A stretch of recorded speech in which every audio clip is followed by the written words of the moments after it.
ठीक है तो फिर मेरी कसम खाओ, मेरे सर पे हाथ रख के कहो कि आज के बाद तुम रिदा का नाम नहीं लोगे। जहां मैं कहूंगी वहां शादी करोगे।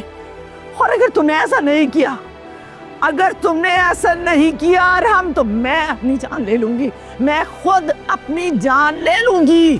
खुदा के लिए मामा, ऐसा जुल्म ना करे मेरे साथ। मैं रिदा को भूल नहीं सकता। मैं जो कह रही हूं वो कहो।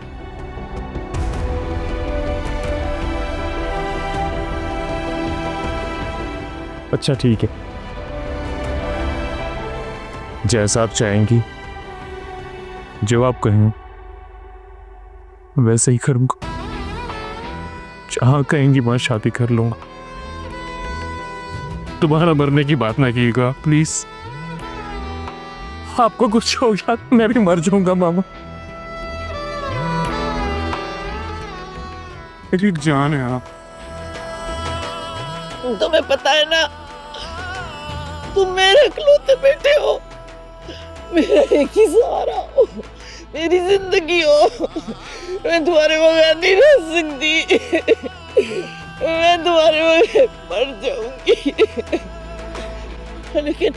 लेकिन तुम देखना, अल्लाह तुम्हें बहुत खुशियां देगा, तुम बहुत अच्छी जिंदगी गुजारोगे।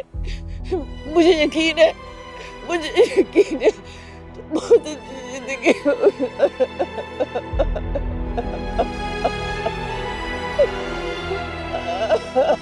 संभाले अपने आप, चुप कर जा।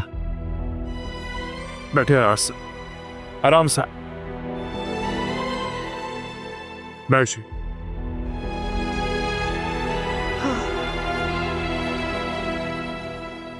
कुछ नहीं होगा आपको, कुछ नहीं होगा आपको।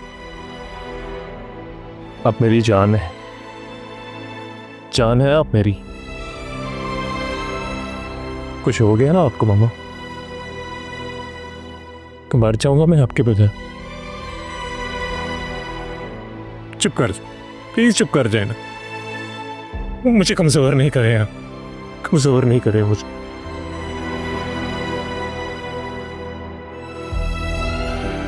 बैठे मैं पानी लेकर आया था। रोइएगा मत।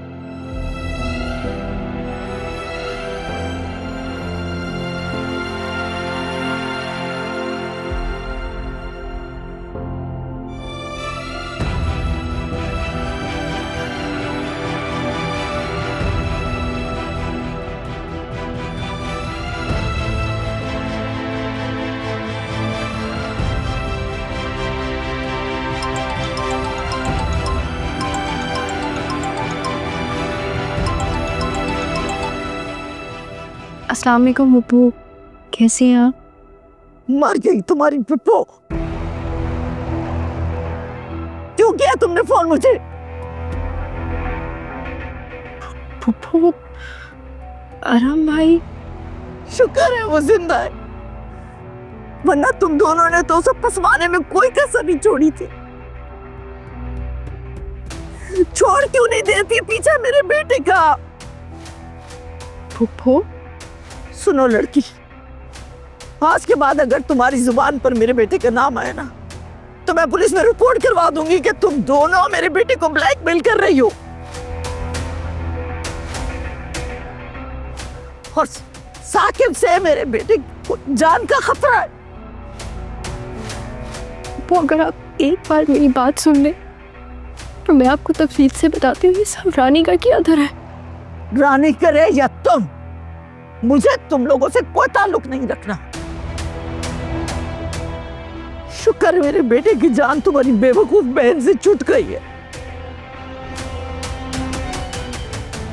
और अगर तुमने दोबारा अरहम से राब्ता किया तो मैं तुम्हारे घर आकर साकिब और रानी को बताऊंगी कि तुम दोनों से मेरे बेटे का पीछा छुड़ाएं।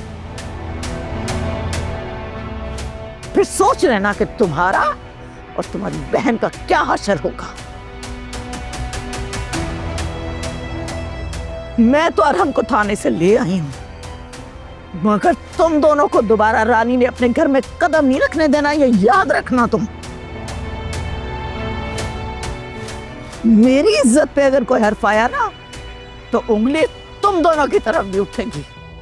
समझ आइए, सारे रास्ते अब बंद हो चुके हैं। फिजा, इन बंद रास्तों को खोलने की कोशिश मत करो, वरना अंजाम की जिम्मेदार तुम खुद होगी।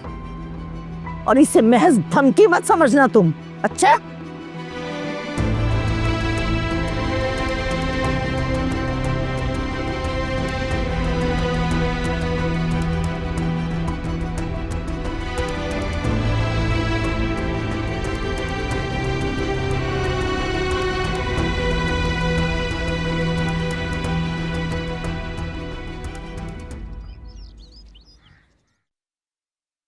जारून बेटा कुछ दिन की और छुट्टियां कर लेते। नहीं अम्मा, बस एक हफ्ते से ज़्यादा ना तो मैं अफोर्ड कर सकता हूँ ना मेरा डिपार्टमेंट। और अल्हम्दुलिल्लाह अब मैं काफ़ी बेहतर हूँ। अल्हम्दुलिल्लाह। बेटा मैं चाह रही हूँ कि शादी की तैयारियां शुरू कर दूँ। अब मजीद देर मुझे मुनासिब नहीं लग रही और कोई वजह भी नहीं है। सच बताओ ना तो तन्हाई अब मुझे परेशान करती है। घर की तन्हाई क्यों परेशान करें आपको? क्योंकि बेटा जब से मेरा बीपी डाउन रहने लगा है ना, परेशान हो जाती हूँ। फिजा घर आएगी तो घर का माहौल चेंज हो जाएगा, मेरी तन्हाई दूर हो जाएगी। अपनी बहू के साथ बातें करके मेरा दिल लगा रहेगा। बड़ी समझदार बच्ची है फिजा, और क्या पता उसके आने से तुम्हारे बाबा का गुस्सा कम हो जाए। जैसे आपकी खुशी अम्मा, मुझे बहुत अच्छा लगता है आपको खुश देखकर। जीते रहो बेटे, खुश रहो। मैं आज ही बात करती हूँ रानी से।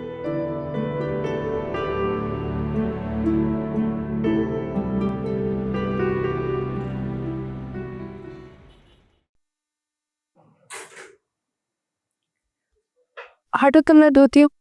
मैं तिज़ा, तुम्हारे एग्जाम्स हैं, जाओ जाके तैयारी करो, लास्ट सेमेस्टर है तुम्हारा। इधर उधर की फजूलियात पे तवज्जो मत दो, अपनी स्टडीज पे फोकस करो। लगता है शैतान ने अपनी जिंदगी का फैसला कर लिया है। क्या सोच रही हो आप? अभी तक यहीं खड़ी हो, जाओ। अब मैं तुम्हें किचन में ना देखूं, जाओ।